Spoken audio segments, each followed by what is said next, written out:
Think about business at large in the last 3 to 5 years. Gun control, same-sex marriage, the war in Ukraine, climate. There is no issue that hasn't now become, part of the landscape of business. So if you want to be in business specific to the reality of the world that we live in today, then you've got to lead a conversation that can drive a movement that will build your business. We have been hurtling towards the cliff for decades now, as a species and as a planet as a result. And now we're gnashing our teeth and wringing our hands because we've got to do a 90-degree turn. But the first 15 degrees of that turn are the hardest because the G-forces want to pull you back to the way things were always done. But as you get from 15 to 30%, from 30 to 60%, then it becomes self-evident. The market forces compound. You get rewarded for doing what is now increasingly common sense, which is working with nature rather than against it. To stop being extractive, to look at the inherent wisdom in the natural world and unlock innovations that we just even couldn't imagine before, rather than decimating rainforests or whatever it might be.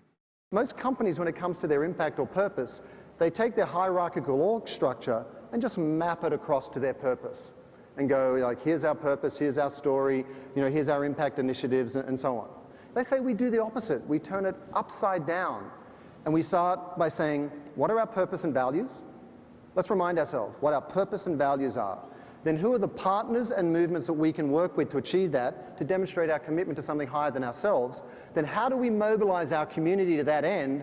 And then how do we tell the shared story of that impact? It sounds like semantics, but it's not. You can imagine when you turn your perspective upside down, the way you think about solutions, the type of initiatives and tactics that you launch absolutely transform.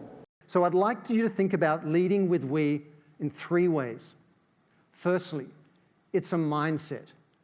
So as you go to think about your business, your leadership role at any time, no matter what the issue is, how are you going to consciously choose to lead, not participate, not wait for somebody else, but lead with the greatest number of stakeholders, whether it's competitors, whether it's cross-sector, whatever it might be, to benefit the largest we in terms of humanity and the planet. So it's a mindset.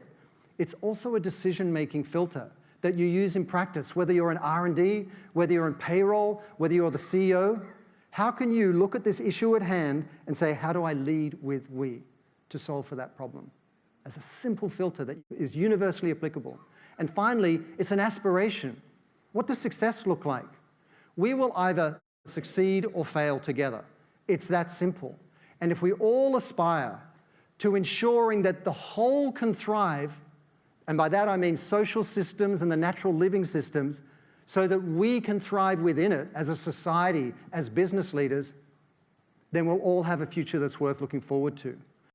And how we all respond to this moment in time, not next year, not 3 years, not 5 years, this moment in time, will determine whether the next few years are the most meaningful work of your leadership and lifetimes, rather than its greatest missed opportunity.